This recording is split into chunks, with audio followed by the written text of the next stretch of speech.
कधी झाला नाही असा बीड जिल्ह्याचा विकास दादांनी करावा असं आवाहन मंत्री पंकजा मुंडे यांनी केलंय। त्याचबरोबर बीडमध्ये सलोखा असून जातीपातीचं राजकारण करणाऱ्यांनाही त्यांनी इशारा दिलाय। बीड जिल्ह्यातील जातींना बदनाम करू नका असं आवाहन करताना त्यांनी बीडमध्ये सलोखा असून एकमेकांसाठी लोक धावतात असं म्हटलंय। बीड जिल्ह्याच्या विषयासंदर्भात अजितदादांना निवांत भेटायचं असल्याचंही त्या यावेळी म्हणाल्या आहेत।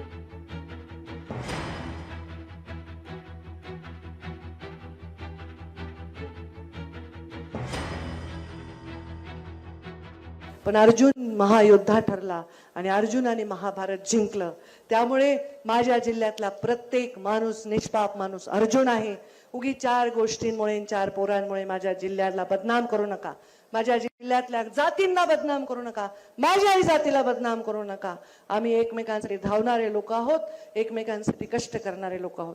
ह्याच्यावर पोळी भाजणारे माणसं आम्ही नाहीच, कारण आम्ही सत्ता कधी चाखलीच नाही। खूप कमी सत्तेमध्ये खूप मोठं नाव कमवणाऱ्या गोपीनाथ मुंडेंची मी मुलगी आहे।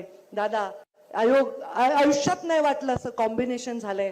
बीड जिल्ह्याला आयुष्यात नाही मिळाला असा विकास तुम्ही द्याल आणि लोकशाही ह्या कार्यक्रमामध्ये ह्या मंचामध्ये दादांसमोर मला एवढं बोलताच नाही आलं। आम्ही कधीच एकांतात भेटलो नाही। मी त्यांना वेळ मागितलाय, आम्हाला भेटायचं आहे, तर त्यांना हे सगळं सांगायचं आहे आणि मला या जिल्ह्याच्या विकासासाठी करायचं आहे। बीडचा लढा हा काही जातीयवादाचा लढा नाही, हा गुन्हेगारी विरुद्ध लढा आहे। मग गुन्हेगार कोणी असो, तो वाल्मिक कराड असो नाही तर तो कोण खोक्या भाई वगैरे असो, त्याच्यात जातीपातीचा काही संबंध मला असं वाटत नाही। पण तो बीडमध्ये ज्या पद्धतीनं गुंडागर्दी गुन्हेगारी वृत्ती वाढलेली आहे आणि याला प्रोत्साहन देणारे खतपाणी घालणारे बीडचेच लोक आहेत।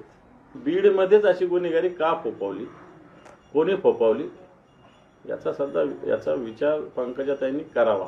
आता ते जात म्हणून राजकारण करत असेल तर त्यांची भूमिका असेल, ती त्यांना तेवढ्या जातीपुरतच मर्यादित राहायचं असेल तर त्यांची भूमिका असू शकते ती। लोकशाही मराठी ऐका, पहा, जागरूक रहा।